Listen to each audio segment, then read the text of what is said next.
everyone, this is Scott from Forgot to Grow Up. Welcome to another edition of ReWatching Agents of S.H.I.E.L.D. Today I'm talking about Season 5, Episode 11, All the Comforts of Home. I'm just going to be starting off with the plot summary and then just talking about my general thoughts after having just finished rewatching this episode.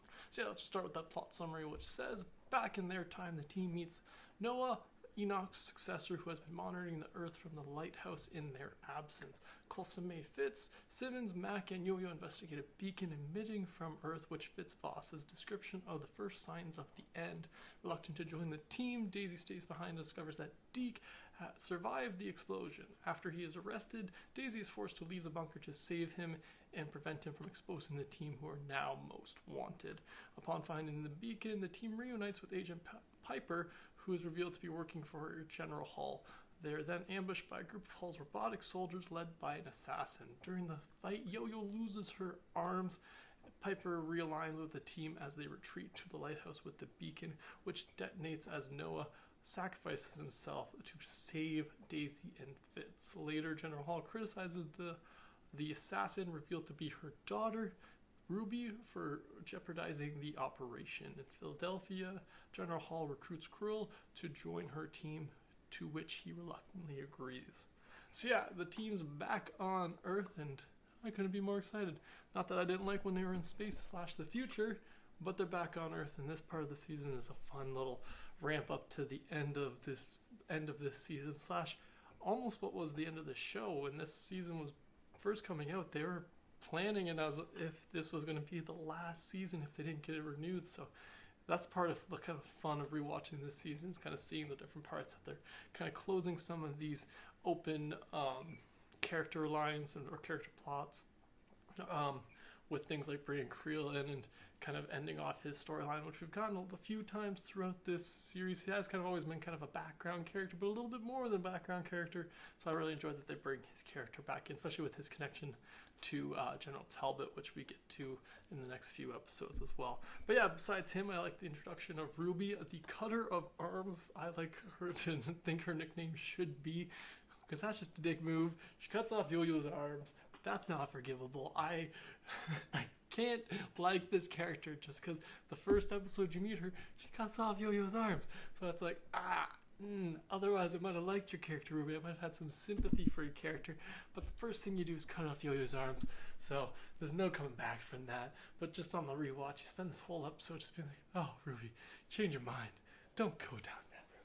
Don't do it. And then she does it, and you're like, Yo-Yo, you couldn't see those? You couldn't.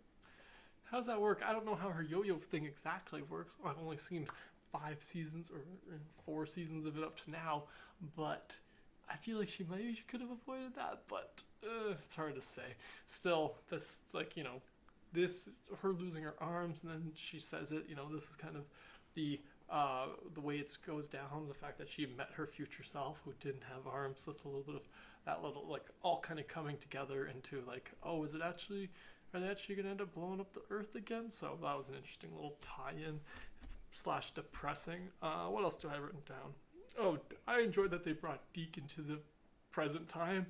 They could have easily left him in the future to not just come back, but the fact that they bring him back and we still go through it, discovering his lineage. Because I don't think we've discovered that yet, right? No, yeah, we definitely haven't discovered that yet.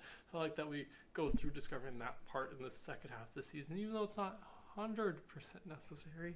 I'm forgetting exactly how his storyline plays out in the second half of the season.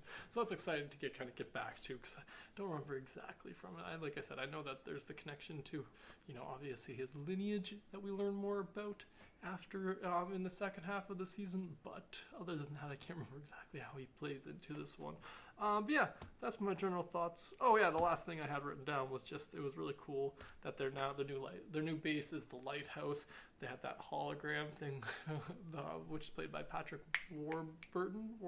Yeah, I believe that's his name, Patrick Warburton, as this hologram that's kind of guiding them. This hologram from the 50s, 60s, 70s. I can't remember. This hologram from the past when the lighthouse was originally built that's kind of guiding them, and I like that. When that popped up, I was like, wait, is this the episode where they get locked in? Because Coulson answers the question too soonly, and then it wasn't. I'm like, okay, that's later in this season. So I'm excited for that episode. But I do like the lighthouse as the base, and like their base of operations for the second half of this season.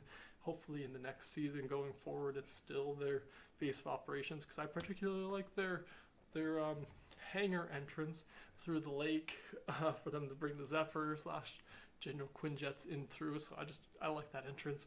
So I kind of hope that sticks around. But now in my memory, I'm like, do they lose the base in this season at some point? I can't remember. That's why I'm rewatching this before I get to the 6th season.